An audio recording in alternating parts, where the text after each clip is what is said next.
a solid food source and marking it, and then so that we can continue exploring the map, and we'll come back to that primary food source and kind of build off of where we want to be, not too far from that. Because when you're in the middle of winter and you have an empty stomach, you do not want to be far away from your rabbit traps. You want to be able to grab them, get over to the campfire, cook them up, and you know, continue on your merry way. So we're going to keep exploring.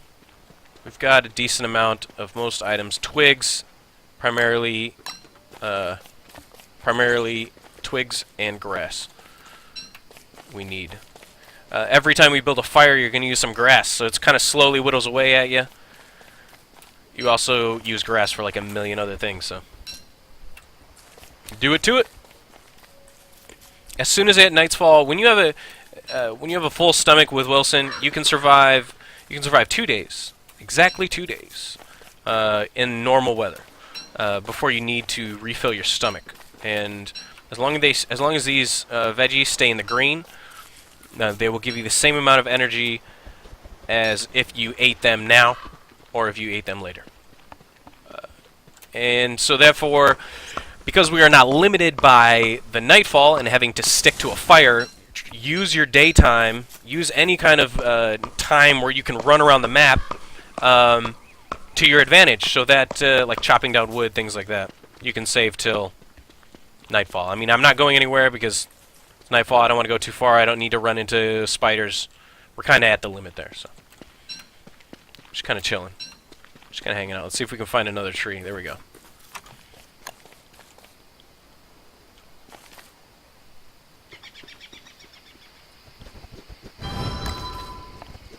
Let's cook it up. Now, as you can see, you cooked them, and it's still not maxed out on re-upping the green. So cooking these will not decrease its value, although you can't stack them anymore. Fresh berries you can't stack with cooked berries. That's the one negative thing that we did. But 1, 2. We're gonna eat a lot of them anyways until we max out our. Boom. All right, we got 4 left. So that was what, like 10 or 12? Ah, my tree. 10 or 12 to get us the max from empty. So we're gonna need to stack another 10 berries or 10 veggies or whatever until we find, or rabbits or other food sources. So we have to re-up on that tomorrow, first thing. As we explore, we're just going to grab all the food. We're going to skip all the other items except for grass and some twigs. All other items like trees, flint, we don't need, stone. We're just going to skip those items.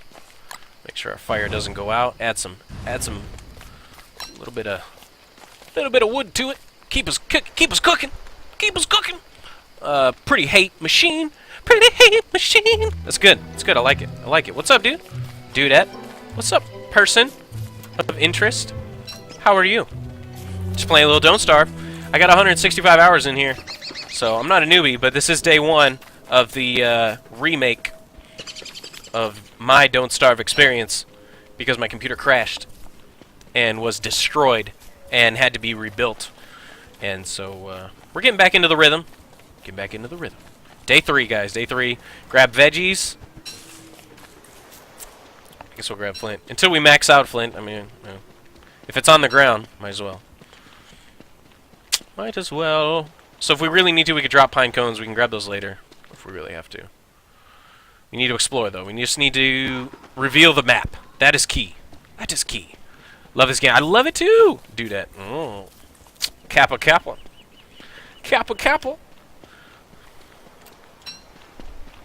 Don't. I love this game, too. I really do. I've had so much fun with it. Because it requires so many hours, and all of those hours are actively experiencing a new event, a new situation, a different style of whatever.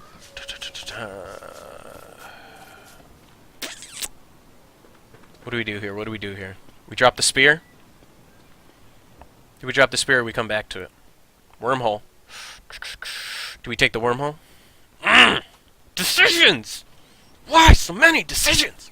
No, we keep them together. Yes. All right, so this is a natural like key marker because it's just a house by itself.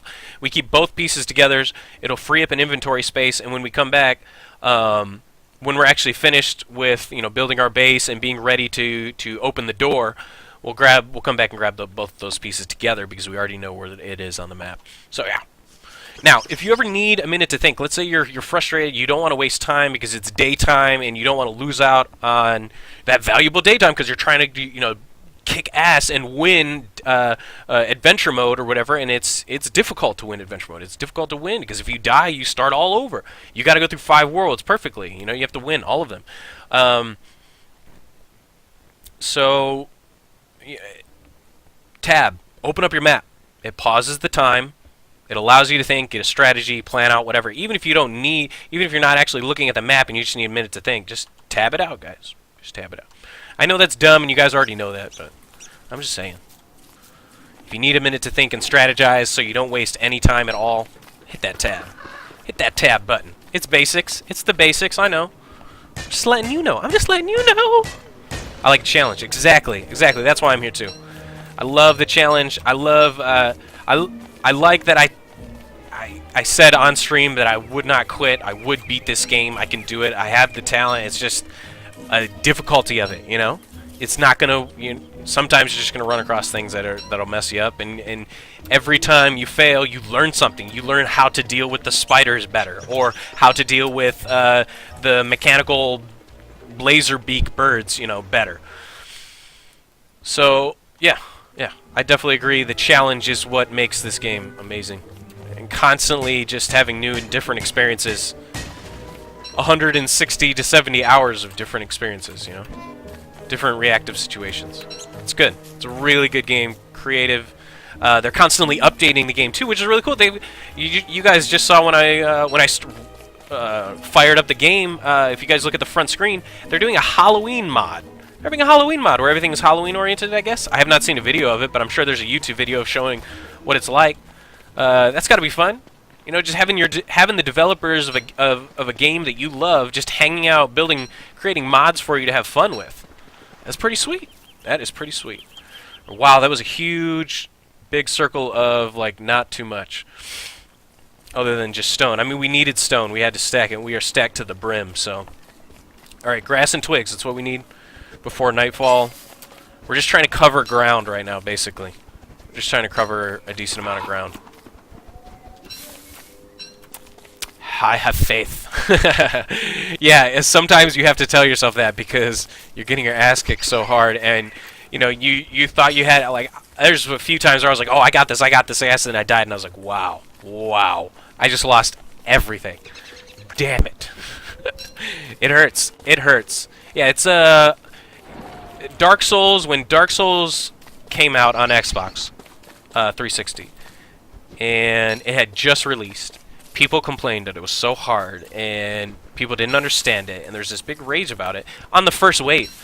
But as people played and played and played and played, they got better. They understood the game more and more and more and more. And in that game, the game's value comes from high risk, high reward. And those type of experiences, high risk, high reward, really give you an emotional roller coaster. It draws in your emotion because you invest so much and it gets taken away from you. And that mental distress in your brain becomes addictive because the highs, the exciting and enjoyable experiences often outweigh the amount of times you get into a really frustrating low. And that's what causes games to be extremely addictive. You take a look at World of Warcraft way back in the day when Vanilla WoW was out. The idea of being a social person, talking online with tons of other people on the same server, and having a character that you constantly built stronger and stronger and stronger, and invested more time and more time and more time, and he got stronger and stronger and stronger over such a long period of time, just hooked those people for years and years because it was such an intense experience. I was one of them, man. Loved World of Warcraft because it was, I guess not the first of its kind, but it was the first. I guess it really was the first of its kind. the graphical, the graphic level was eye-catching enough to sustain interest for years.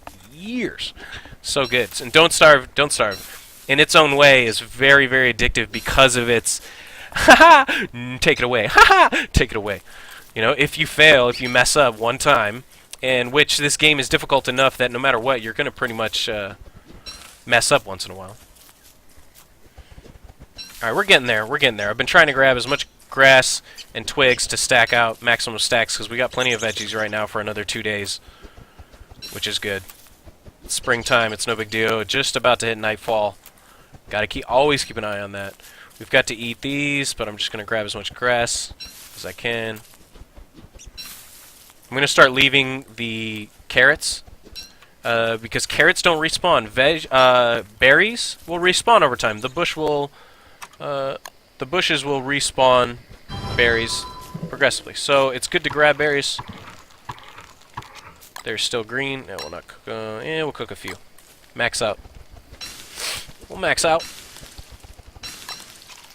Nom nom. All right, we're good. Good. So yeah, carrots don't respawn. So let's say you're in the middle of winter. You can't find any veggies because in winter the berries don't respawn very well. So you're in the middle of winter and you have no veggies to put in your crock pot to build, you know, meatballs to, you know, massively refill your health. Then you're going to burn through four pieces of meat, which is not sustainable because you're just going to burn through it so fast there's not going to be enough rabbits to survive. So then you're trying to substitute one piece of monster meat. It's stressful. It's much easier to just go back over to the starting areas, grab a bunch of carrots that you left behind, and cook it up, man. Cook it up. So yeah, I'm going to save those carrots. Save them on purpose. We can sustain off veggies right now. We got a full stomach. Just waiting for the nighttime to pop out. This is a blue mushroom. It will help you, but you can only pick it at night. But I don't need it.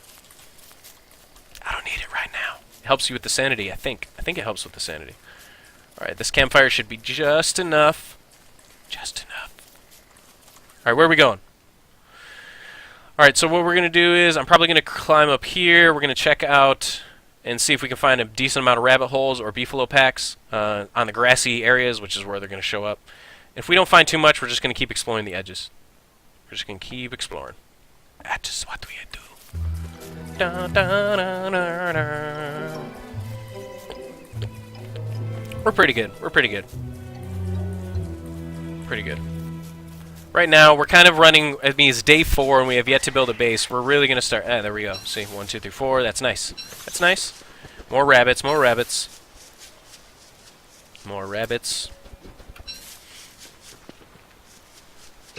Tons of rabbits. This is beautiful. This is good. Good setup. We can set up rabbit traps all over here. Just pick up those little rabbit. And if this teleports us over to the other side, what? That's sick. That would be really good to set up right next to a wormhole that'll give you, that could, you know, throw you right over to where you can grab stone. You can teleport back instead of running all the way there. It's pretty sweet. We're not going to jump in the wormhole yet. We need to find a base first before we, you know, have fun exploring and goofing around. We need to find a good base. This is a good area. We're going to explore and see what's over here. See if there's anything more. Let's just cover the ground. No more looting. We're just covering ground now. We need to set up a base. It's day 4. We've had long enough to loot tons of stuff. Our inventory is stacking pretty good. Let's see what we got. Alright, so we got spiders. Lots of spiders. So I'm guessing possibly the doorway is up here to the next level. Possibly. Spiders. Spiders. You're very talky. I like it. Thanks. I try to be. Like I said, it's high quality interactive entertainment. That's my selling point. It's high quality interactive entertainment. I'm going to be interactive. I'm going to talk with you. I'm going to chat with you guys. And I've always had a lot to say, but I'm not very good at writing blogs. So I guess I just chatted up here. With you guys. It's not even, I don't know. It's not like I like hearing myself talk. It's just I'm the only one who has, you know, I'm your entertainer. That's what I do. I'm your entertainer. That's what I'm supposed to do. So chat it up with me, guys. Feel free to talk about whatever you feel like. Video games,